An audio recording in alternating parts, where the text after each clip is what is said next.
पशुपतास्त्र मंत्र द्वारा शांति का कथन। महादेव जी कहते हैं, स्कंद, अब मैं पाशुपतास्त्र मंत्र से शांति तथा पूजा आदि की बात बताऊंगा।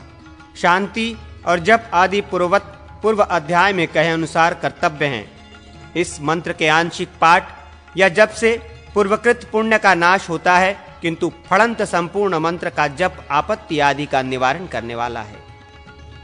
इस पाशुपत मंत्र की एक बार आवृत्ति करने से ही यह मनुष्य संपूर्ण विघ्नों का नाश कर सकता है, 100 आवृत्तियों से समस्त उत्पातों को नष्ट कर सकता है तथा युद्ध आदि में विजय पा सकता है। इस मंत्र द्वारा घी और गुग्गुल के होम से मनुष्य असाध्य कार्यों को भी सिद्ध कर सकता है। इस पाशुपतास्त्र मंत्र के पाठ मात्र से समस्त क्लेशों की शांति हो जाती है।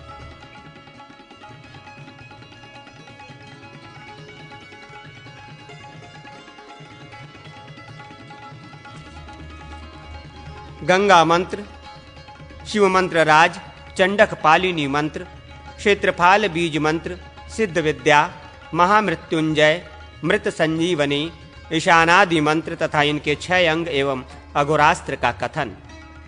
महादेव जी कहते हैं, स्कंद, ओम हुम हम सह, इस मंत्र से मृत्यु रोग आदि शांत हो जाते हैं। इस मंत्र द्वारा दुर्वा की 1,00,000 आहुतियां दी जाएं तो इससे साधक शांति तथा पुष्टि का भी साधन कर सकता है। षडानन अथवा केवल प्रणव ओम अथवा माया हिम के जप से ही दिव्य अंतरिक्षगत तथा भूमिगत उत्पातों की शांति होती है। उत्पात वृक्ष के शमन का भी यही उपाय है। ओम नमो भगवती गंगे काली काली महाकाली महाकाली मांस शोणित भोजने रक्त कृष्ण मुखी वंश मानय मानुष्मान स्वाहा। इस मंत्र का 1,00,000 जप करके दशांश आहुति देकर मनुष्य संपूर्ण कर्मों में सिद्ध पा सकता है। इंद्र आदि देवताओं को भी वश में ला सकता है। फिर इन साधारण मनुष्यों को वश में लाना कौन सी बड़ी बात है। ये विद्या अंतर्धान करी, मोहिनी, जृंभनी, शत्रुओं को वश में लाने वाली तथा शत्रु की बुद्धि को मोह में डालने वाली है। ये कामधेनु विद्या 7 प्रकार की कही गई है। अब मैं मंत्रराज का वर्णन करूंगा जो शत्रुओं तथा चोर आदि को मोह लेने वाला है। ये साक्षात शिव मेरे द्वारा पूजित है। इसका सभी महान भय के अवसरों पर स्मरण करना चाहिए। 1,00,000 जप करके तिलों द्वारा हवन करने से यह मंत्र सिद्ध होता है। अब इसका उद्धार सुनो। ओम हलय शुलय एहम ब्रह्म सत्येन विष्णु सत्येन रुद्र सत्येन रक्षम मां वाचेश्वराय स्वाहा। भगवती शिवा दुर्गम संकट से तारती उद्धार करती है, इसलिए दुर्गा मानी गई है। ओम श्री चंडक पालिनी दंतान किट किट छिट छिट गुहो फट्ट हिम। इस मंत्र राज के जप पूर्वक चावल धोकर उसको इस मंत्र से 30 बार जप द्वारा अभिमंत्रित करें। फिर वो चावल चोरों में बंटवा दें।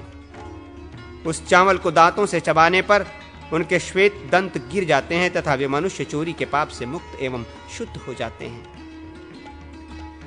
इस मंत्र से क्षेत्रपाल को बलि देकर न्यास करने से अनिष्ट ग्रह रोता हुआ चला जाता है। साधक के शत्रु नष्ट हो जाते हैं तथा रणभूमि में शत्रु समुदाय का विनाश हो जाता है। हंस बीज का न्यास करके साधक 3 प्रकार के विष अथवा विघ्न का निवारण कर देता है। अगुरु, चंदन, कुष्ठ, कूट, कुमकुम, नागकेसर, नख तथा देवदारू, इन सब को सममात्रा में कूट पीस कर धूप बना लें। फिर इसमें मधुमक्खी के शहद का योग कर दें। उसकी सुगंध से शरीर तथा वस्त्र आदि को धूपित या वासित करने से मनुष्य विवाद, स्त्री मोहन, श्रृंगार तथा कलह आदि के अवसर पर शुभ फल का भागी होता है। कन्यावरण तथा भाग्योदय संबंधी कार्य में भी उसे सफलता प्राप्त होती है। माया मंत्र ह्रीम से मंत्रित हो रोचना, नागकेसर, कुमकुम तथा मैलसील का तिलक ललाट में लगाकर मनुष्य जिसकी ओर देखता है वही उसके वश में हो जाता है। शतावरी के चूर्ण को दूध के साथ पिया जाए तो वह पुत्र की उत्पत्ति करने वाला होता है। नागकेसर के चूर्ण को घी में पकाकर खाया जाए तो वो भी पुत्र कारक ही होता है। पलाश के बीज को पीसकर पीने से भी पुत्र की प्राप्ति होती है। वशीकरण के लिए सिद्ध विद्या। ओम उत्तिष्ठ चामुंडे जंभय जंभय मोहय मोहय अमुकम वंश मानय स्वाहा। ये 26 अक्षरों वाली सिद्ध विद्या है। यदि किसी स्त्री को वश में करना हो तो नदी के तीर की मिट्टी से लक्ष्मी जी की मूर्ति बनाकर धतूर के रस से मदार के पत्ते पर उसे अभिष्ट स्त्री का नाम लिखें।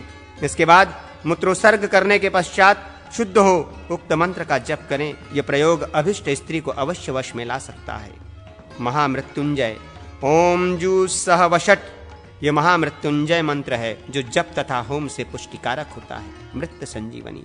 ओम हम सम हुम हुम सह ह सौ ये 8 अक्षर वाली मृत संजीवनी विद्या है जो रणभूमि में विजय दिलाने वाली है। ईशान आदि मंत्र में भी धर्म काम आदि को देने वाली है। मैं पंच ब्रह्म के 6 अंगों का वर्णन करूंगा जो भोग तथा मोक्ष प्रदान करने वाला है।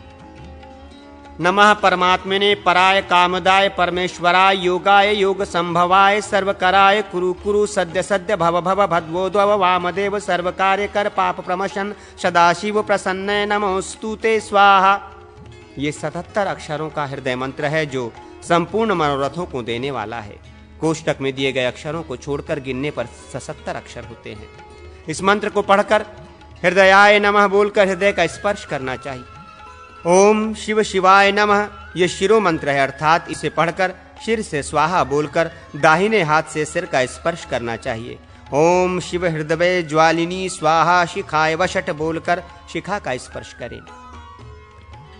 ये 105 अक्षरों का कवच मंत्र है, अर्थात इसे पढ़कर कवचाय हुम बोलते हुए दोनों हाथों से एक साथ दोनों भुजाओं का स्पर्श करें। ओम ओज से नेत्र त्रयाय वषट ऐसा बोलकर दोनों नेत्रों का स्पर्श करें। इसके बाद निम्नांकित मंत्र पढ़कर अस्त्रन्यास करें। ओम ह्रीं स्फुर स्फुर प्रस्फुर प्रस्फुर घोर घोर तन रूप स्वरूप चट चट प्रचट प्रचट कह कह वम वम बंद बंद घातय घातय हुम फट ये प्रणव सहित 52 अक्षरों का अघोरास्त्र मंत्र है। कल्पाघोर रुद्र शांति। महादेव जी कहते हैं, स्कंद अब मैं कल्पाघोर शिव शांति का वर्णन करता हूँ। भगवान अघोर शिव 7 करोड़ गणों के अधिपति हैं तथा ब्रह्महत्या आदि पापों को नष्ट करने वाले हैं। उत्तम और अधम सभी सिद्धियों के आश्रय तथा संपूर्ण रोगों के निवारक हैं। भौम दिव्य तथा अंतरिक्ष सभी उत्पादों का मर्दन करने वाले हैं। विष ग्रह तथा पेशाचों को भी अपना ग्रास बना लेने वाले तथा संपूर्ण मनोरथों को पूर्ण करने वाले हैं।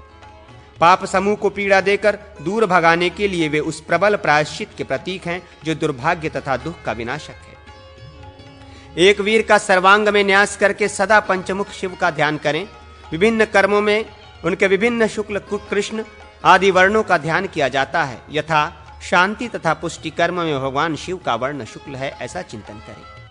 वशीकरण में उनके रक्त वर्ण का, स्तंभन कर्म में पीत वर्ण का, उच्चाटन तथा मारण कर्म में धूम्र वर्ण का, आकर्षण में कृष्ण वर्ण का तथा मोहन कर्म में कपिल वर्ण का चिंतन करना चाहिए। अघोर मंत्र 32 अक्षरों का मंत्र बताया गया है। वे 32 अक्षर वेदोक्त अघोर शिव के रूप हैं, अतः उतने अक्षरों के मंत्र स्वरूप अघोर शिव की अर्चना करनी चाहिए। इस मंत्र का 32 या 30 लाख जप करके उसका दशांश होम करें। ये होम गुग्गुल मिश्रित घी से होना चाहिए। इससे मंत्र सिद्ध होता है और साधक सिद्धार्थ हो जाता है। वो सब कुछ कर सकता है। अघोर से बढ़कर दूसरा कोई मंत्र भोग तथा मोक्ष देने वाला नहीं है। इससे जब से अब्रह्मचारी ब्रह्मचारी होता तथा अस्नातक स्नातक होता है। अघोरास्त्र तथा अघोर मंत्र दोनों मंत्र राज हैं। इनमें से कोई भी मंत्र जप होम तथा पूजन से युद्ध स्थल से शत्रु सेना को रौंद सकता है। अब मैं कल्याणमयी रुद्र शांति का वर्णन करता हूँ जो संपूर्ण मनोरथों को सिद्ध करने वाली है। पुत्र की प्राप्ति, ग्रह बाधा के निवारण, विष एवं व्याधि के विनाश, दुर्भिक्ष तथा महामारी की शांति, दुस्वप्न निवारण, बल आदि तथा राज्य आदि की प्राप्ति और शत्रुओं के संहार के लिए इस रुद्र शांति का प्रयोग करना चाहिए। यदि अपने बगीचे के किसी वृक्ष में असमय फल लग जाए तो ये भी अनिष्टकारक है, अतः उसकी शांति के लिए तथा समस्त ग्रह बाधाओं का नाश करने के लिए भी उक्त शांति का प्रयोग किया जा सकता है।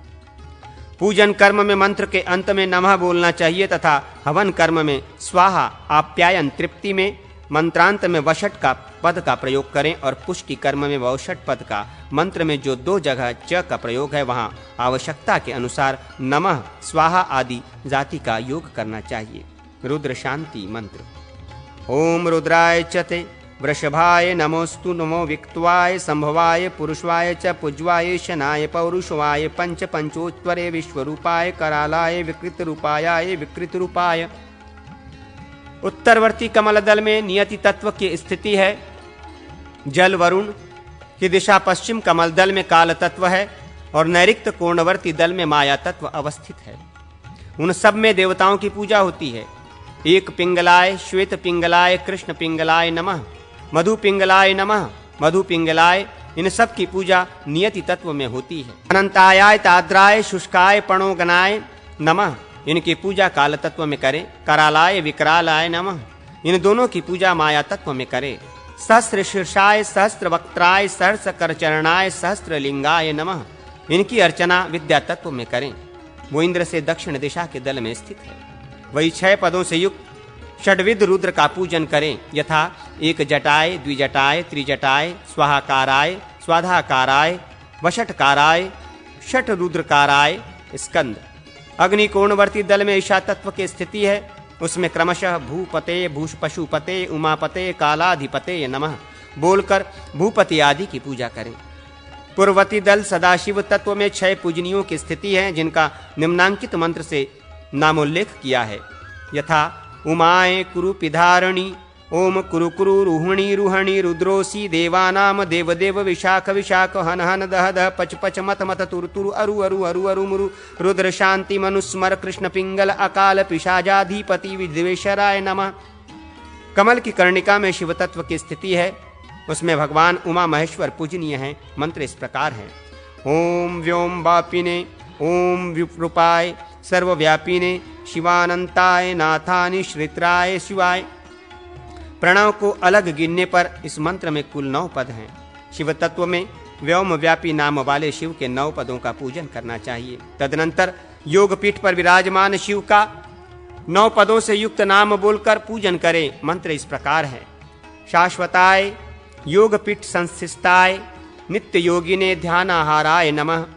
ओम नमः शिवाय, सर्व प्रभवे शिवाय, ईशान मूर्धाय, तत्व पुरुषाय, पंचवक्ताय, स्कंद।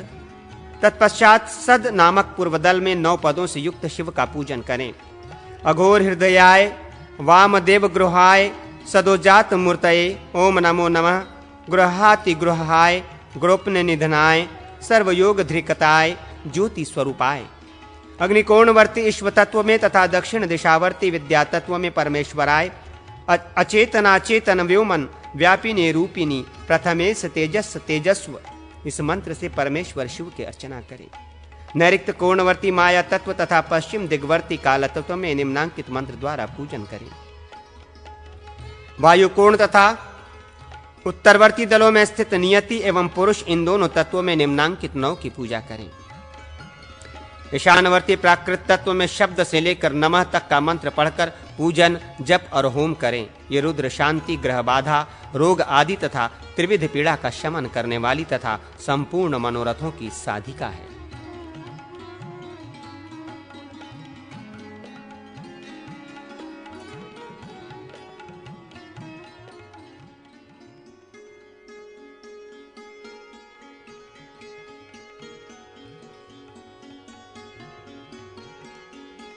रुद्राक्ष धारण, मंत्रों की सिद्धादि संज्ञा तथा अंश आदि का विचार। महादेव जी कहते हैं, स्कंद, शैव साधक को रुद्राक्ष का कड़ा धारण करना चाहिए। रुद्राक्षों की संख्या विषम हो, उसका प्रत्येक मन का सब ओर से सम और दृढ़ हो। रुद्राक्ष एक मुख, त्रिमुख या पंचमुख जैसा भी मिल जाए धारण करें। द्विमुख, चतुर्मुख तथा षण्मुख रुद्राक्ष भी प्रशस्त माना गया है। उसमें कोई क्षति या आघात न हो, वो फूटा या घुना न होना चाहिए। उसमें तीखे कंटक होने चाहिए। दाहिनी बाह तथा शिखा आदि में चतुर्मुख रुद्राक्ष धारण करें। इससे अब्रह्मचारी भी ब्रह्मचारी तथा अस्नातक पुरुष भी स्नातक हो जाता है। अथवा शिव मंत्र की पूजा करके सोने की अंगूठी को दाहिने हाथ में धारण करें।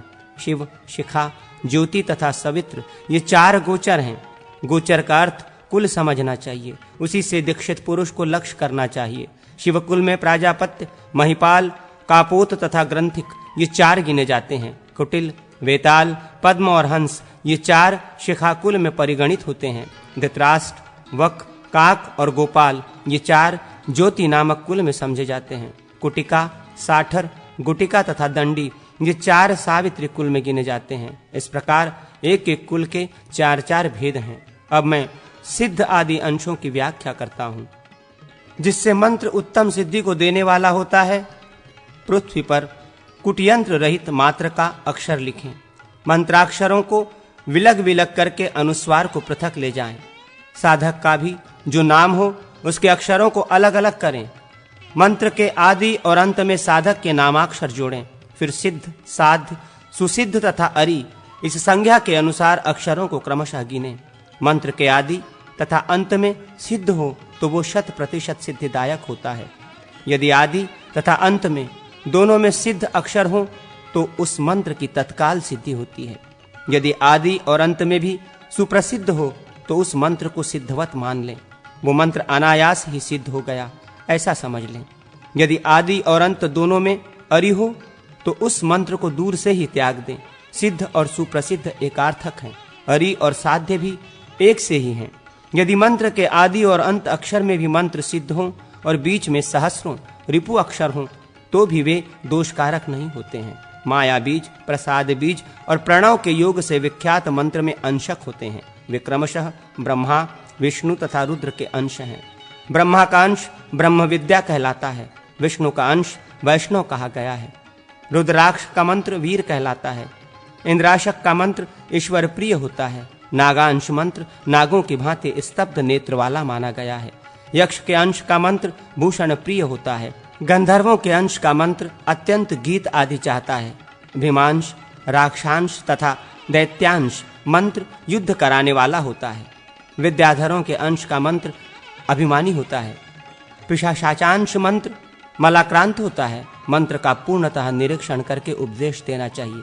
एकाक्षर से लेकर अनेक अक्षरों तक के मंत्र के अंत में यदि फट ये पल्लव जुड़ा हो तो उसे मंत्र कहना चाहिए। 50 अक्षरों तक के फटकार रहित मंत्र की विद्या संज्ञा है। 20 अक्षरों तक की विद्या को बाला विद्या कहते हैं। 20 अक्षरों तक के अस्त्रांत मंत्र को रुद्रा कहा गया है। इससे ऊपर 300 अक्षरों तक के मंत्र वृद्ध कहे जाते हैं। अकार से लेकर हकार तक के अक्षर मंत्र में होते हैं। मंत्र में क्रमशः शुक्ल और कृष्ण 2 पक्ष होते हैं। अनुस्वार और विसर्ग को छोड़कर 10 स्वर होते हैं। ह्रस्व स्वर शुक्ल पक्ष तथा दीर्घ स्वर कृष्ण पक्ष हैं। ये ही प्रतिपदा आदि तिथियां हैं। उदय काल में शांतिक आदि कर्म करावें तथा भ्रमित काल में वशीकरण आदि। भ्रमित काल एवं दोनों संध्याओं में द्वेषण तथा उच्चाटन संबंधी कार्य करें। स्तंभन कर्म के लिए सूर्यास्त काल प्रशस्त है। इडा नाड़ी चलती हो तो शांतिक आदि कर्म करें। पिंगला नाड़ी चलती हो तो आकर्षण संबंधी कार्य करें। विषुव काल में जब दोनों नाड़ियां समान भाव से स्थित हों तब मारण, उच्चाटन आदि 5 कर्म पृथक पृथक सिद्ध करें। 3 तल्ले ग्रह में नीचे के तल्ले को पृथ्वी, बीच वाले को जल तथा ऊपर वाले को तेज कहते हैं। जहां जहां रंध्र, छिद्र या गवाक्ष है वहां बाह्य पार्श्व में वायु और भीतरी पार्श्व में आकाश है। पार्थिव अंश के स्तंभन, जलीय अंश में शांति कर्म तथा तेजस अंश में वशीकरण आदि कर्म करें। वायु में भ्रमण तथा शून्य, आकाश में पुण्य कर्म या पुण्य काल का अभ्यास करें। गौरी आदि देवियों तथा मृत्युंजय की पूजा का विधान। महादेव जी कहते हैं, स्कंद, अब मैं सौभाग्य आदि के निमित्त उमा की पूजा का विधान बताऊंगा। उनके मंत्र, ध्यान, आवरण मंडल, मुद्रा तथा होम विधि का भी प्रतिपादन करूंगा। गौ गौरी मूर्तये नमः ये गौरी देवी का वाचक मूल मंत्र है। ओम ह्रीं सं शौ गौरे नमः 3 अक्षर से ही नमः आदि के योग पूर्वक षडंगन्यास करना चाहिए। प्रणव से आसन और हृदय मंत्र से मूर्ति की उपकल्पना करें। ऊ काल बीज तथा शिव बीज का उद्धार करें।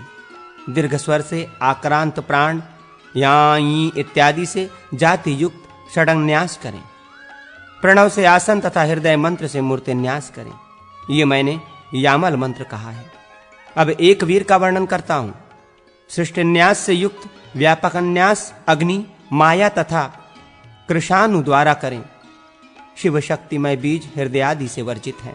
गौरी की सोने, चांदी, लकड़ी अथवा पत्थर आदि की प्रतिमा बनाकर उसकी पूजा करें, अथवा 5 पिंडी वाली मृण्मयी प्रतिमा बनवाएं। चारों कोणों में अव्यक्त प्रतिमा रहे और मध्य भाग में 5 विव्यक्त प्रतिमा स्थापित करें। आवरण देवताओं के रूप में क्रमशः ललिता आदि शक्तियों की पूजा करनी चाहिए। पहले वृत्ताकार अष्टदल कमल बनाकर आग्नेय आदि कोणवर्ती दलों में क्रमशः ललिता, सुभगा, गौरी और शोभनी की पूजा करें। फिर पूर्वादि दलों में वामा, ज्येष्ठा, क्रिया और ज्ञाना का यजन करें। पीठ युक्त वाम भाग में शिव के अव्यक्त रूप की पूजा करनी चाहिए। देवी का व्यक्त रूप 2 या 3 नेत्रों वाला है। वह शुद्ध रूप भगवान शंकर के साथ पूजित होता है। वे देवी 2 पीठ या 2 कमलों पर स्थित होती हैं। वहां देवी 2, 4, 8 अथवा 18 भुजाओं से युक्त हैं, ऐसा चिंतन करें। वे सिंह अथवा भेड़ियों को भी अपना वाहन बनाती हैं। 18 भुजा के दाएं 9 हाथों में 9 आयुध हैं, जिनके नाम यूं हैं: स्नुक, हन, अक्ष, सूत्र, पाश, कलिका, मुंड, उत्पल, पिंडिका, बाण और धनुष। इनमें से एक एक महान वस्तु उनके एक एक हाथ की शोभा बढ़ाते हैं। वाम भाग के 9 हाथों में भी प्रत्येक में एक एक करके क्रमशः 9 वस्तुएं हैं, यथा पुस्तक, तांबुल, दंड, अभय, कमंडलु, गणेश जी, दर्पण, बाण और धनुष। उनको व्यक्त अथवा अव्यक्त मुद्रा दिखानी चाहिए। आसन समर्पण के लिए पद्म मुद्रा कही गई है। भगवान शिव की पूजा में लिंग मुद्रा का विधान है, यही शिव मुद्रा है। आवाहनी मुद्रा दोनों के लिए है। शक्ति मुद्रा योनि नाम से कही गई है। इनका मंडल या मंत्र चौकोर है। ये 4 हाथ लंबा चौड़ा हुआ करता है। मध्यवर्ती 4 कोष्ठों में त्रिदल कमल अंकित करना चाहिए। तीनों कोणों के ऊर्ध्व भाग में अर्धचंद्र रहे, उसे 2 पदों कोष्ठों को लेकर बनाया जाए। एक से दूसरा दुगना होना चाहिए। द्वारों का कंठ भाग 2-2 पदों का हो, किंतु उपकंठ उससे दुगना रहना चाहिए। एक एक दिशा में 3-3 द्वार रखने चाहिए, अथवा सर्वतोभद्र मंडल बनाकर उसमें पूजन करना चाहिए, अथवा किसी चबूतरे या वेदी पर देवता की स्थापना करके पंचगव्य तथा पंचामृत आदि से पूजन करें। पूजन करके उत्तराभिमुख हो उन्हें लाल रंग के फूल अर्पण करने चाहिए। घृत आदि की 100 आहुतियां देकर पूर्णाहुति प्रदान करने वाला साधक संपूर्ण सिद्धियों का भागी होता है। फिर बलि अर्पित करके 3 या 8 कुमारियों को भोजन करावें। पूजा का नैवेद्य शिव भक्तों को दें, स्वयं अपने उपयोग में न लें।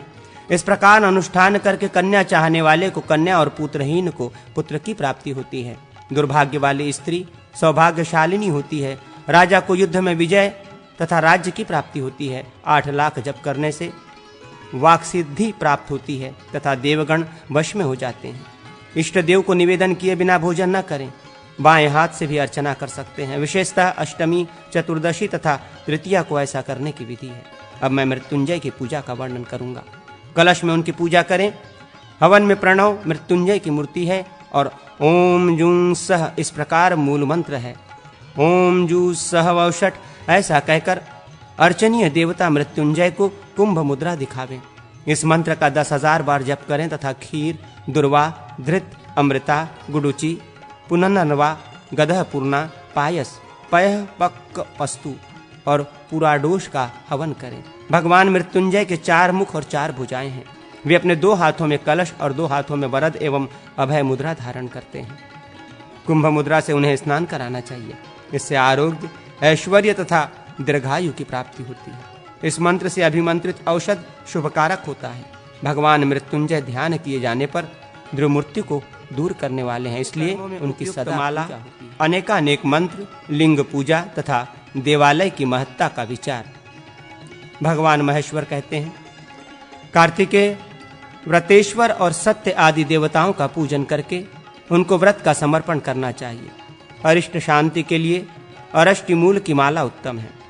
कल्याण प्राप्ति के लिए सुवर्ण एवं रत्नमयी, मारण कर्म में महाशंखमयी, शांति कर्म में शंखमयी और पुत्र प्राप्ति के लिए मौक्तिकमयी माला से जप करें।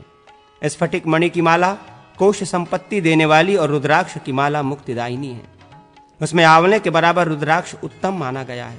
मेरु सहित या मेरुहीन माला भी जप में ग्राह्य है। मानसिक जप करते समय माला के मणियों को अनामिका और अंगुष्ठ से सरकाना चाहिए। उपांशु जप में तर्जनी और अंगुष्ठ के संयोग से मणियों की गणना करें, किंतु जप में मेरु का कभी उल्लंघन न करें। यदि प्रमादवश माला गिर जाए तो 200 बार मंत्र जप करें। घंटा सर्ववाद्यमय है, उसका वादन अर्थ सिद्धि करने वाला है। गृह और मंदिर में शिवलिंग की गोमय, गोमूत्र, वल्मिक मृतिका, भस्म और जल से शुद्धि करनी चाहिए। कार्तिकेय, ओम नमो शिवाय। ये मंत्र संपूर्ण अभिष्ट अर्थों को सिद्ध करने वाला है। वेद में पंचाक्षर और लोक में षडाक्षर माना गया है। परम अक्षर ओमकार में शिव सूक्ष्म वटबीज में वटवृक्ष के समान स्थित है। शिव के क्रमशः ओम नमो शिवाय, ईशान सर्व विद्यानाम आदि मंत्र समस्त विद्याओं के समुदाय इस षडाक्षर मंत्र के भाष्य हैं।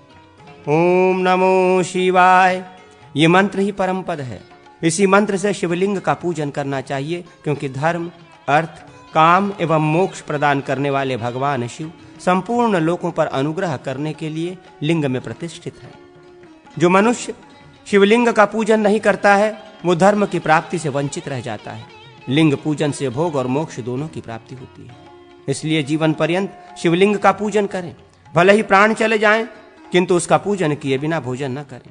मनुष्य रुद्र के पूजन से रुद्र, श्री विष्णु के यजन से विष्णु, सूर्य की पूजा करने से सूर्य और शक्ति की अर्चना से शक्ति का सारूप्य प्राप्त करता है। उसे संपूर्ण यज्ञ, तप, दान की प्राप्ति होती है। मनुष्य लिंग की स्थापना करके उससे करोड़ गुना फल प्राप्त करता है। जो मनुष्य प्रतिदिन तीनों समय पार्थिव लिंग का निर्माण करके बिल्व पत्रों से उसका पूजन करता है, वो अपनी 111 पीढ़ियों का उद्धार करके स्वर्गलोक की प्राप्ति होता है। अपने धन संचय के अनुसार भक्ति पूर्वक देव मंदिर निर्माण कराना चाहिए। दरिद्र और धनिक को मंदिर निर्माण में यथाशक्ति अल्प या अधिक व्यय करने के समान फल मिलता है। संचित धन के 2 भाग धर्म कार्य में व्यय करें। जीवन निर्वाह के लिए समभाग रखें, क्योंकि जीवन अनित्य है। देव मंदिर बनवाने वाला अपनी 21 पीढ़ियों का उद्धार करके अभिष्ट अर्थ की प्राप्ति करता है। मिट्टी, लकड़ी, ईंट और पत्थर से मंदिर निर्माण का क्रमशः करोड़ गुना फल है। 8 ईंटों से भी मंदिर का निर्माण करने वाला स्वर्गलोक को प्राप्त हो जाता है। किड़ा में धूलि का मंदिर बनाने वाला भी अभिष्ट मनोरथ को प्राप्त करता है। छंदों के गण और गुरु लघु की व्यवस्था। अग्निदेव कहते हैं, वशिष्ठ, अब मैं वेद के मूल मंत्रों के अनुसार पिंगलोक्त छंदों का क्रमशः वर्णन करूंगा। मगण, नगण, भगण, यगण, जगण, रगण, सगण और तगण, ये 8 गण होते हैं। सभी गण 3-3 अक्षरों के हैं। इनमें मगण के सभी अक्षर गुरु और नगण के सब अक्षर लघु होते हैं। आदि गुरु होने से मगण तथा आदि लघु होने से यगण होता है। इसी प्रकार अंतय्य गुरु होने से सगण तथा अंतय्य लघु होने से तगण होता है। पाद के अंत में वर्तमान ह्रस्व अक्षर विकल्प से गुरु माना जाता है। विसर्ग, अनुस्वार, संयुक्त अक्षर, व्यंजन, जिह्वा मूल्य तथा उपधामानीय से अव्यवहित पूर्व में स्थित होने पर ह्रस्व भी गुरु माना जाता है। दीर्घ तो गुरु है ही। गुरु का संकेत ग और लघु का संकेत ल है। ये ग और ल गण नहीं है। वसु शब्द 8 की और वेद 4 की संज्ञा है। इत्यादि बातें लोक के अनुसार जाननी चाहिए। गायत्री आदि छंदों का वर्णन। अग्निदेव कहते हैं, वशिष्ठ, गायत्री छंद के 8 भेद हैं। आर्षि, दैवी, आसुरी, प्राजापत्या, याजुषी, सामनी, आर्ची तथा ब्राह्मी। छंद शब्द अधिकार में प्रयुक्त हुआ है, अर्थात इस पूरे प्रकरण में छंद शब्द की अनुवृत्ति होती है। दैवी गायत्री 1 अक्षर की, आसुरी 15 अक्षरों की, प्राजापत्या 8 अक्षरों की, याजुषी 6 अक्षरों की, सामनी गायत्री 12 अक्षरों की तथा आर्ची 18 अक्षरों की है। यदि सामनी गायत्री में क्रमशः 2-2 अक्षर बढ़ाते हुए उन्हें 6 कोष्ठों में लिखा जाए, इसी प्रकार आर्ची गायत्री में 3-3, प्राजापत्या गायत्री में 4-4 तथा अन्य गायत्रियों में अर्थात दैवी और याजुषी में क्रमशः 1-1 अक्षर बढ़ जाएं एवं आसुरी गायत्री का 1-1 अक्षर क्रमशः 6 कोष्ठों में घटता जाए, तो उन्हें सामनी आदि भेद सहित क्रमशः उष्णिक, अनुष्टुप, बृहति, पंक्ति, त्रिष्टुप और जगति छंद जानना चाहिए। याजुषी, सामनी तथा आर्ची इन 3 भेदों वाले गायत्री आदि प्रत्येक छंद के अक्षरों को पृथक पृथक जोड़ने पर उन सब को ब्राह्मी गायत्री, ब्राह्मी उष्णिक आदि छंद समझना चाहिए। इसी प्रकार याजुषी के पहले जो दैवी, आसुरी और प्राजापत्या नामक 3 भेद हैं, उनके अक्षरों को पृथक पृथक 6 कोष्ठों में जोड़ने पर जितने अक्षर होते हैं वे आर्षि गायत्री, आर्षि उष्णिक आदि कहलाते हैं। इन भेदों को स्पष्ट रूप से समझने के लिए 64 कोष्ठों में लिखना चाहिए। गायत्री से लेकर जगती तक छंदों के भेद तथा उनके देवता, स्वर, वर्ण और गोत्र का वर्णन। अग्निदेव कहते हैं, इस प्रकरण की पूर्ति होने तक पादः पद का अधिकार अनुवर्तन है। जहां गायत्री आदि छंदों में किसी पाद की अक्षर संख्या पूरी न हो, वहां ईय, उव आदि के द्वारा उसकी पूर्ति की जाती है। जैसे तत्सवितुर्णयम् में 8 अक्षर की पूर्ति के लिए वरेण्यम के स्थान में वरेण्यम समझ लिया जाता है। स्वः पते के स्थान में स्वः पते माना जाता है। गायत्री छंद का एक पाद 8 अक्षरों का होता है, अर्थात जहां गायत्री के पाठ का कथन हो वहां 8 अक्षर ग्रहण करने चाहिए। यही बात अन्य छंदों के पादों के संबंध में भी है। जगती छंद का पाद 12 अक्षरों का होता है। विराट के पाद 10 अक्षरों के बताए गए हैं। त्रिष्टुप छंद का चरण 11 अक्षरों का है। जिस छंद का जैसा पाद बताया गया है उसी के अनुसार कोई छंद 1 पाद का, कोई 2 पाद का, कोई 3 और 4 पाद का माना गया है। जैसे 8 अक्षर के 3 पादों का गायत्री छंद और 4 पादों का अनुष्टुप होता है। आदि छंद अर्थात गायत्री कहीं 6 अक्षर के पादों से 4 पादों की होती है। जैसे ऋग्वेद में इंद्रः शचीपति बर्लेन विलीतः दुश्चयोत वनो वृषा लमत सुसामहि, कहीं कहीं गायत्री 7 अक्षर के पादों से 3 पाद की होती है। जैसे ऋग्वेद में युवाकु ही शचीना युवाकु सुमति नाम भूयाम वाजदग्नाम, वो 7 अक्षरों वाली गायत्री पाद निश्चित संज्ञा धारण करती है। यदि गायत्री का प्रथम पाद 8 अक्षरों का, द्वितीय पाद 7 अक्षरों का तथा तृतीय पाद 6 अक्षरों का हो तो वो प्रतिष्ठा गायत्री नामक छंद होता है। जैसे ऋग्वेद में आप प्रणीत भेषजयम वरुथम तन्वे मम ज्योक च सूर्य दृशे, इसके विपरीत यदि गायत्री का प्रथम पाद 6, द्वितीय पाद 7 और तृतीय पाद 8 अक्षरों का हो तो उसे वर्धमाना गायत्री कहते हैं।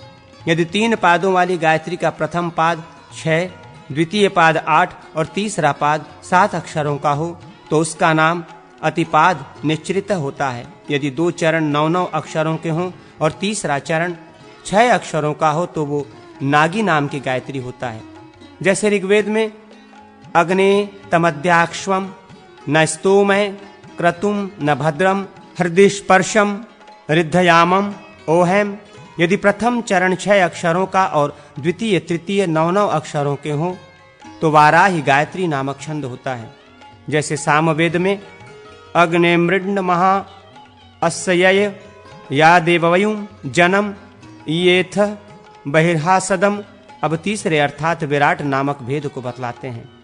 जहां 2 ही चरणों का छंद हो वहां यदि प्रथम चरण 12 और द्वितीय चरण 8 अक्षर का हो तो वो द्विपाद विराट नामक गायत्री छंद है। जैसे ऋग्वेद में निभर्यमानो हर्यतो विचक्षणो राजा देव समुद्रीय, 11 अक्षरों के 3 चरण होने पर त्रिपाद विराट नामक गायत्री होती है। जैसे ऋग्वेद में नृभ्यमानो हर्यतो विचक्षणो राजा देव समुद्रीय, 11 अक्षरों के 3 चरण होने पर त्रिपाद विराट नामक गायत्री होती है। उदाहरण ऋग्वेद में दुह्यन मित्रधीतये युवाकुराये च नोमितिनम वाजवत्यये इषे च तनो मिमितम धैनुमत्यये, जब 2 चरण 8-8 अक्षरों के और 1 चरण 12 अक्षरों का हो तो वेद में उसे उष्णिक नाम दिया गया है। प्रथम और तृतीय चरण 8 अक्षरों के हों और बीच का द्वितीय चरण 12 अक्षरों का हो तो वो 3 पादों का कक्कुप उष्णिक नामक छंद होता है। जैसे ऋग्वेद में सुदेव समहासती सुवीरो नरमरुतः सह मर्त्यः यम राधव्यस्य स्यायसते, जब प्रथम चरण 12 अक्षरों का और द्वितीय चरण 8-8 अक्षरों के हों तो पुरु उष्णिक नामक 3 पादों वाला छंद होता है। जैसे ऋग्वेद में अपस्वरवंतर मृतमप्सु भेष जपामुत प्रष्टये देवा भवत वाजीन, जब प्रथम और द्वितीय चरण 8-8 अक्षरों के हों और तृतीय चरण 12 अक्षरों का हो तो परोष्णिक छंद होता है। जैसे ऋग्वेद में अग्निवाजस्य गोमत ईशानः सहसो यहो अस्मेधेहि जातवेदो मही श्रवः। 7 अक्षरों के 4 चरण होने पर भी उष्णिक नामक छंद होता है। जैसे ऋग्वेद में नदम व ओदतीनाम नदम यो युवतीनाम पतिनम वो अभ्यानानाम धेनुनाम मिष यशुधियसी। 8 अक्षरों के 4 चरणों का अनुष्टुप नामक छंद होता है। जैसे यजुर्वेद में सहस्र शीर्षा पुरुषः सहस्त्राक्षाः सहस्त्रपाताः सभूमिं सर्वतः स्पृत्वा अतितिष्ठतु ताशुलंगम। अनुष्टुप छंद कहीं कहीं 3 चरणों का भी होता है। त्रिपाद अनुष्टुप 2 तरह के होते हैं। एक तो वो है जिसके प्रथम चरण में 8 तथा द्वितीय और तृतीय चरणों में 12 अक्षर होते हैं। दूसरा वो है जिसका मध्यम अथवा अंतिम पाद 8 अक्षर का हो तथा शेष 2 चरण 12 अक्षर के हों। 8 अक्षर के मध्यम पाद वाले त्रिपाद अनुष्टुप का उदाहरण है। जैसे ऋग्वेद में पयूर्पु प्रधन्व वाजसातय परिवत्राणि सक्षणीय द्विस्तरध्या ऋणया नय्यसे तथा 8 अक्षर के अंतिम चरण वाले त्रिपाद अनुष्टुप का उदाहरण ऋग्वेद में मां कस्मय धातमभ्य मित्रणे नो मा कुत्रा नो ग्रभ्यो धेनवो गु स्थान भुजो अशीश्वे। यदि एक चरण जगति का अर्थात 12 अक्षर का हो और शेष 3 चरण गायत्री के अर्थात 8 अक्षर के हों तो ये 4 चरणों का वृहति छंद होता है। इसमें भी जब पहले का स्थान तीसरा चरण ले ले अर्थात वही जगति का पाद हो और शेष 3 चरण गायत्री के हों तो उसे पथ्या बृहति कहते हैं। जैसे सामवेद में मां चिदन्यद विशंसत सखायो मां ऋषणयत इंद्रमित स्तुता वृषण सचा सुते महुरुक्ताच शंसत। जब पहले वाला जगति का चरण द्वितीय पाद हो जाए और शेष 3 गायत्री के चरण हों तो न्युंग गुसारणी वृहति नामक छंद होता है। जैसे ऋग्वेद में मत्स्यपाई ते मह पात्रसयो हरिवो मत्सरो मदः वृषाते वृष्ण इंद्रवाजी सहस्र सातमः। आचार्य क्रोष्टुकी के मत में ये न्युंग सारिणी स्कंद या ग्रीवा नामक छंद है। यास्काचार्य ने इसे ही उरुबृहति नाम दिया है। जब अंतिम चतुर्थ चरण जगति का हो और आरंभ के 3 चरण गायत्री के हो तो उपराष्टिद बृहति नामक छंद होता है। वही जगति का चरण जब पहले हो और शेष 3 चरण गायत्री छंद के हों तो उसे पुरस्ताद बृहति छंद कहते हैं। जैसे ऋग्वेद में महो यशस्पति शश्वोष असाम्या महो नृणस्य तजूजिह मर्तावर्जस्य धृष्णोः पिता पुत्रमेव प्रियम। वेद में कहीं कहीं 9 अक्षरों के 4 चरण दिखाई देते हैं। वे भी बृहति छंद के ही अंतर्गत हैं। उदाहरण के लिए ऋग्वेद में त्वं त्वा वयं पीतो वचोभिर्गवो न हव्या सुषुदिम देवेभ्य सत्वा सधमाधम स्तंभम वा सधमादम। जहाँ पहले 10 अक्षर के 2 चरण हों फिर 8 अक्षरों के 2 चरण हों उसे भी बृहति छंद कहते हैं। जैसे सामवेद में केवल जगती छंद के 3 चरण हो तो उसे मां बृहति कहते हैं। जैसे ऋग्वेद में अजीज नो अमृत मर्त्य शिवा ऋतुस्य धर्मन्न मृतस्य चारुणः सदा सरो वाजमच्छास निदित। तांडी नामक आचार्य के मत में यही सतोबृहति नामक छंद है। जहाँ 2 पाद 12 अक्षरों के और 2 8 अक्षरों के हों तो वहाँ पंक्ति नामक छंद होता है। यदि विषम पाद अर्थात प्रथम और तृतीय चरण पूर्व कथना अनुसार 12 अक्षरों के हों और शेष दोनों 8 अक्षरों के हों तो उसे सतपंक्तिक नामक छंद कहते हैं। जैसे ऋग्वेद में यम त्वा देवासो मनवे दधूरिह यजिष्टम हव्यवाहन यकर्णवो मेध्यातिथि वर्धन स्मृतः यम वृषा यमुपस्तुतः। यदि वे ही चरण विपरीत अवस्था में हों अर्थात प्रथम तृतीय चरण 8 अक्षरों के और द्वितीय चतुर्थ 12 अक्षरों के हों तो भी वो छंद सतपंक्ति ही कहलाता है। जैसे ऋग्वेद में यरिष्ये श्रावयत सखा विश्वेत वेद जनिमा पुरुष्टुतः तम विश्वे मानुषा युगे इंद्रम हवन्ते तविषम यथा सुचः। जब पहले के 2 चरण 12 अक्षरों के हों और शेष दोनों 8 अक्षरों के तो उसे प्रस्तार पंक्ति कहते हैं। 11वें श्लोक में बताए हुए पंक्ति छंद के लक्षण से ही ये गतार्थ हो जाता है, तथापि विशेष संज्ञा देने के लिए यहाँ पुनः उपादान किया गया है। मंत्र ब्राह्मण में इसका उदाहरण इस प्रकार है। काम वेदते मदो नामासी समानया अमुम सुराते अभवत परमत्र जन्मा अग्ने तपसा निर्मितोसी। जब अंतिम दो चरण 12-12 अक्षरों के हों और आरंभ के दोनों 8-8 अक्षरों के हों तो आस्तार पंक्ति नामक छंद होता है। जैसे ऋग्वेद में भद्रम नो अपि वातय मनो दक्षमुत कृतुम अधाते सख्य अंधसो वीवो मदरणम गावो न यवसे विवक्षसे। यदि 12 अक्षरों वाले दो चरण बीच में हों और प्रथम एवं चतुर्थ चरण 8-8 अक्षरों के हों तो उसे विस्तार पंक्ति कहते हैं। जैसे ऋग्वेद में अग्ने तव श्रवो वयो मही भ्रांतजे अर्चयो विभावसो बृहद्दानो शवसा वाजमुकथ्यम दधासी दाशुषे कवे। यदि 12 अक्षरों वाले दो चरण 12 हों अर्थात प्रथम एवं चतुर्थ चरण के रूप में हों और बीच के द्वितीय तृतीय चरण 8-8 अक्षरों के हों तो वो संस्तार पंक्ति नामक छंद होता है। जैसे ऋग्वेद में पितृभृतो नतंतुमिन सुदानव प्रतिदध्मो यजामसि उषा अप स्वस्थ सूतम संवर्यति वर्तनी सुजाता तता। 5-5 के अक्षरों के 4 पाद होने पर अक्षर पंक्ति नामक छंद होता है। जैसे ऋग्वेद में प्रशुक्रेतु देवी मनीषा अस्मत् संतुष्टो रथो नवाजी। 5 अक्षरों के 2 ही चरण होने पर अल्पशः पंक्ति नामक छंद कहलाता है। जहां 5-5 अक्षरों के 5 पाद हों वहां पद पंक्ति नामक छंद जानना चाहिए। जैसे ऋग्वेद में धृतम न पुतम तनुरेरिपाह शुचि हिरण्यम तत्वे रुकमोच रोचत स्वभावः।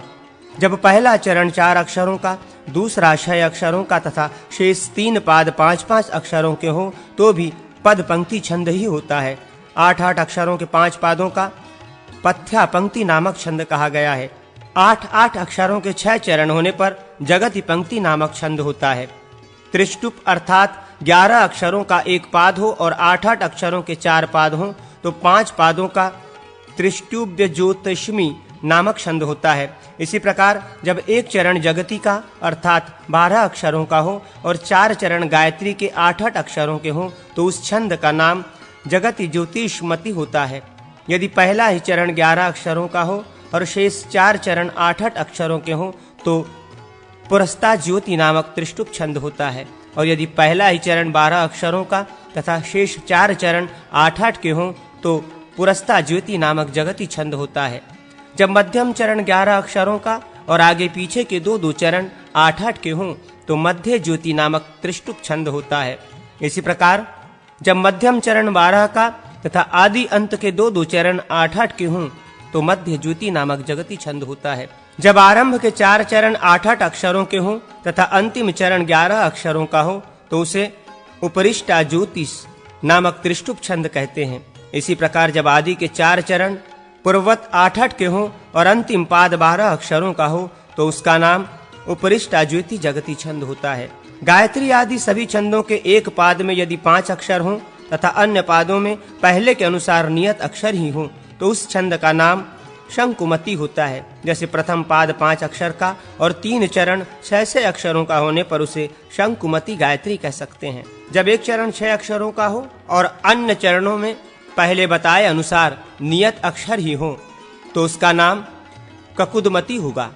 जहां 3 पाद वाले छंद के पहले और दूसरे चरण में अधिक अक्षर हों और बीच वाले में बहुत ही कम हो वहां उस छंद का नाम पिपीलिक मध्या होगा। जैसे त्रिपदा गायत्री के आदि और अंत चरण 8-8 अक्षर के हों तथा बीच वाला चरण 3, 4 या 5 अक्षर का हो तो उसे पिपीलिक मध्या कहेंगे।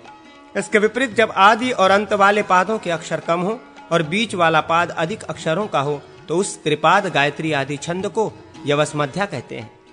यदि गायत्री या उष्णिक आदि छंदों में केवल एक अक्षर की कमी हो उसकी निश्चित ये विशेष संज्ञा होती है। एक अक्षर की अधिकता होने पर वो छंद भूरिक नाम धारण करता है। इस प्रकार 2 अक्षरों की कमी रहने पर विराट और 2 अक्षर अधिक होने पर स्वराट संज्ञा होती है। संदिग्ध अवस्था में आदि पाद के अनुसार छंद का निर्णय करना चाहिए। जैसे कोई मंत्र 26 अक्षर का है, उसमें गायत्री से 2 अक्षर अधिक हैं और उष्णिक से 2 अक्षर कम, ऐसी दशा में वो स्वराट गायत्री छंद है या विराट उष्णिक। ऐसे संदेह युक्त स्थलों में यदि मंत्र का पहला चरण गायत्री से मिलता हो तो उसे स्वराट गायत्री कहेंगे, और यदि प्रथम पाद उष्णिक से मिलता हो तो उसे विराट उष्णिक कह सकते हैं।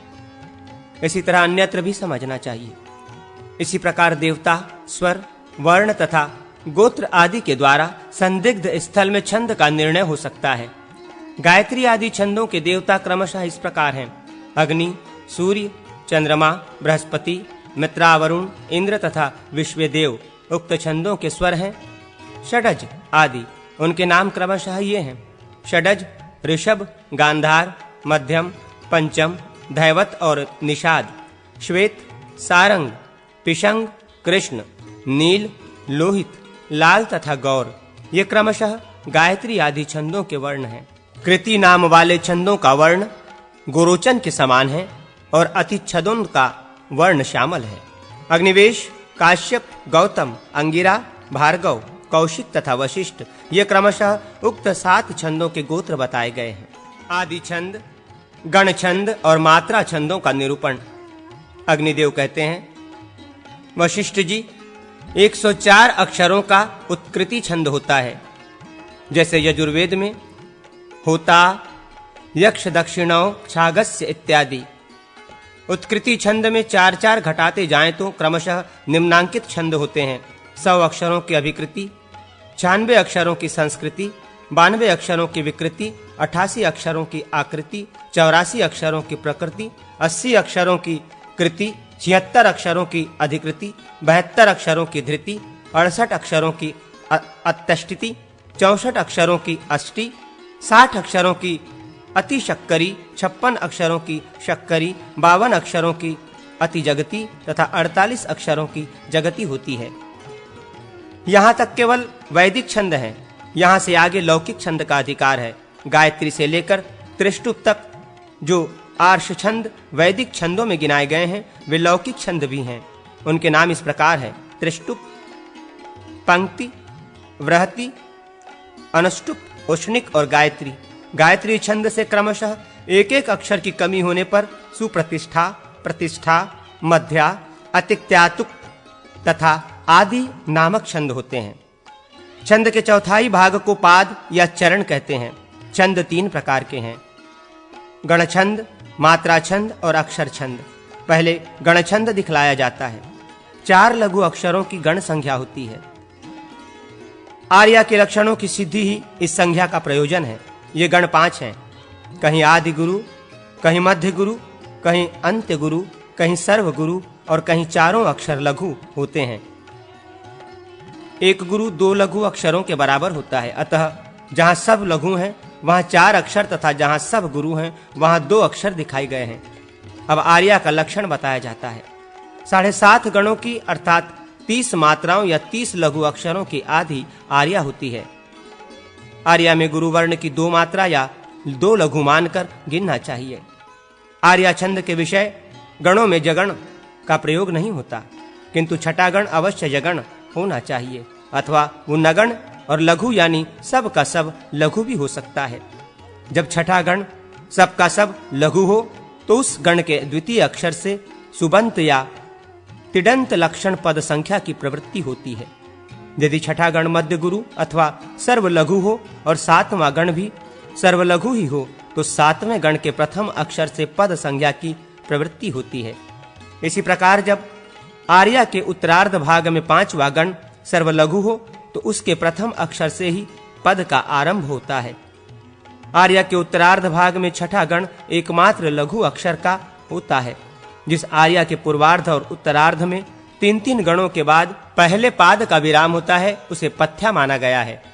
जिस आर्या के पूर्वार्ध में या उत्तरार्ध में अथवा दोनों में 3 गणों पर पाद विराम नहीं होता उसका नाम विपुला होता है। इस प्रकार इसके 3 भेद होते हैं: आदि विपुला, अनंत विपुला तथा उभय विपुला। इनमें पहली का नाम मुख विपुला, दूसरी का नाम जघन विपुला तथा तीसरी का महाविपुला है। इनके उदाहरण क्रमशः इस प्रकार हैं: गंभीर नाभिरति दीर्घ लोचना भवति सा सुभगा, पहले पद्म में पूर्वार्ध में, दूसरे में उत्तरार्ध में तथा तीसरे में दोनों जगह पाद विराम 3 गणों से आगे होता है। जिस आर्या छंद में द्वितीय तथा चतुर्थ गण गुरु अक्षरों के बीच में होने के साथ ही जगन अर्थात मध्य गुरु हो, उसका नाम चपला है। तात्पर्य यह है कि चपला नामक आर्या में प्रथम गण अंत्य गुरु, तृतीय गण 2 गुरु तथा पंचम गण आदि गुरु होता है। शेष गण पूर्ववत रहते हैं। पूर्वार्ध में चपला का लक्षण हो तो उस आर्या का नाम मुख चपला होता है। परार्ध में चपला का लक्षण होने पर उसे जघन चपला कहते हैं। पूर्वार्ध और परार्ध दोनों में चपला का लक्षण संगठित होता हो तो उसका नाम महाचपला है। जहां आर्या के पूर्वार्ध के समान ही उत्तरार्ध भी हो तो उसे गीति नाम दिया गया है। तात्पर्य यह है कि उसके उत्तरार्ध में भी छठा गण मध्य गुरु अथवा सर्वलघु करना चाहिए। इसी प्रकार जहां आर्या के उत्तरार्ध के समान ही पूर्वार्ध भी हो उसे उपगीति कहते हैं। आर्या के पूर्वोक्त क्रम को विपरीत कर देने पर उद्गीति नाम पड़ता है। सारांश ये कि उसमें पूर्वार्ध को उत्तरार्ध में और उत्तरार्ध को पूर्वार्ध में रखा जाता है। यदि पूर्वार्ध में 8 गण हो तो आर्या गीति नामक छंद होता है। कोई विशेषता न होने से इसका उत्तरार्ध भी ऐसा ही समझना चाहिए। यहाँ भी छठे गण में मध्य गुरु और सर्वलघु इन दोनों विकल्पों की प्राप्ति थी। उसके स्थान में केवल एक लघु का विधान है। अब मात्रा छंद बतलाया जाता है। जहाँ विषम अर्थात प्रथम और तृतीय चरण में 14 लघु मात्राएं हों और स्वम द्वितीय चतुर्थ चरणों में 16 लघु हों तथा इनमें से प्रत्येक चरण के अंत में रंगण 1 लघु और 1 गुरु हो तो वैतालीय नामक छंद होता है। रगण, लघु और गुरु मिलाकर 8 मात्राएं होती हैं। इनके सिवा प्रथम तृतीय पादों में 6-6 मात्राएं और द्वितीय चतुर्थ चरणों में 8-8 मात्राएं ही शेष रहती हैं। इन्हें जोड़कर ही 14-16 मात्राओं की व्यवस्था की गई है। वैतालीय छंद के अंत में 1 गुरु और बढ़ जाए तो उसका नाम औपछंदक स होता है। पूर्वोक्त वैतालीय छंद के प्रत्येक चरण के अंत में जो रगण, लघु और गुरु की व्यवस्था की गई है उसकी जगह यदि भगण और 2 गुरु हो जाएं तो उस छंद का नाम आपातलिका होता है। उपर्युक्त वैतालीय छंद के अधिकारों में जो रगण आदि के द्वारा प्रत्येक चरण के अंत में 8 लकारों का नियम किया गया है, उनको छोड़कर प्रत्येक चरण में जो लकार शेष रहते हैं उनमें से सम लकार विषम लकार के साथ मिल नहीं सकता, अर्थात दूसरा तीसरे के साथ और चौथा पांचवे के साथ संयुक्त नहीं हो सकता। उसे पृथक ही रखना चाहिए। इससे विषम लकारों का सम लकारों के साथ मेल अनुमोदित होता है। द्वितीय और चतुर्थ चरणों में लगातार 6 लकार पृथक पृथक नहीं प्रयुक्त होने चाहिए। प्रथम और तृतीय चरणों में रुचि के अनुसार किया जा सकता है। अब प्राच्य वृत्ति नामक वैतालीय छंद का दिग्दर्शन कराया जाता है। जब दूसरे और चौथे चरण में चतुर्थ लकार मात्रा पंचम लकार के साथ संयुक्त हो तो उसका नाम प्राच्य वृत्ति होता है। यद्यपि सम लकार का विषम लकार के साथ मिलना निषिद्ध किया गया है तथापि वो सामान्य नियम है। प्राच्य वृत्ति आदि विशेष स्थलों में उस नियम का अपवाद होता है। शेष लकार पूर्वोक्त प्रकार से ही रहेंगे। जब प्रथम और तृतीय चरण में दूसरा लकार तीसरे के साथ मिश्रित होता है तब उदिच्य वृत्ति नामक वैतालीय कहलाता है। शेष लकार पूर्वोक्त रूप में ही रहते हैं। जब दोनों लक्षणों की एक साथ ही प्रवृत्ति हो अर्थात द्वितीय और चतुर्थ पादों में पंचम लकार के साथ चौथा मिल जाए और प्रथम एवं तृतीय चरणों में तृतीय के साथ द्वितीय लकार संयुक्त हो जाए तो प्रवर्तिक नामक छंद होता है। जिस वैतालीय छंद के चारों चरण विषम पादों के ही अनुसार हों अर्थात प्रत्येक पाद 14 लकारों से युक्त हों तथा द्वितीय लकार तृतीय से मिला हो उसे चारुहासिनी कहते हैं। जब चारों चरण सम पादों के लक्षण से युक्त हों अर्थात सब में 16 लकार मात्राएं हों और चतुर्थ लकार पंचम से मिला हो तो उसका नाम अपरांतिका है।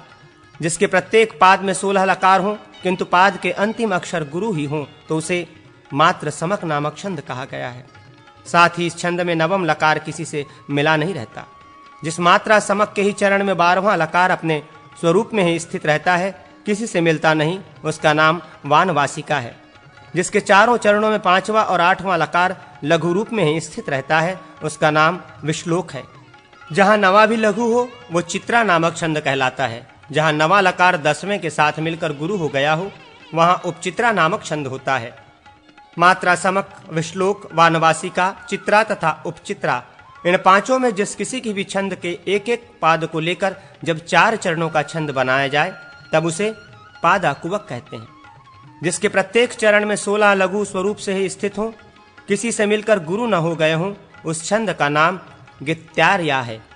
इसी गित्यार्या में जब आधे भाग की सभी मात्राएं गुरु रूप में हों और आधे भाग की मात्राएं लघु रूप में हों, तो उसका नाम शिखा होता है। इसी के दो भेद हैं। पूर्वार्ध भाग में लघु ही लघु और उत्तरार्ध में गुरु ही गुरु हो, तो उसका नाम ज्योति बताया गया है। इसके विपरीत पूर्वार्ध भाग में सब गुरु और उत्तरार्ध में सब लघु हो, तो सौम्य नामक छंद होता है। जब पूर्वार्ध भाग में 29 लकार और उत्तरार्ध में 31 लकार हो एवं अंतिम 2 लकारों के स्थान में एक एक गुरु हो, तो उसका नाम चूली का होता है। छंद की मात्राओं से उसके अक्षरों में जितनी कमी हो उतनी गुरु की संख्या, और अक्षरों से जितनी कमी गुरु की संख्या में हो उतनी लघु की संख्या मानी गई है। तात्पर्य यह है कि यदि कोई पूछे कि इस आर्या में कितने लघु और कितने गुरु हैं, तो उस आर्या को लिखकर उसकी सभी मात्राओं की गणना करके कहीं लिख लें, फिर अक्षरों की संख्या लिख लें। मात्रा के अंकों में से अक्षरों के अंक घटा दें, जितना बचे वो गुरु की संख्या हुई। इसी प्रकार अक्षर संख्या में गुरु की संख्या घटा देने पर जो बचे वो लघु अक्षरों की संख्या होगी। इस प्रकार वर्ण आदि के अंतर से गुरु लघु आदि का ज्ञान प्राप्त करना चाहिए।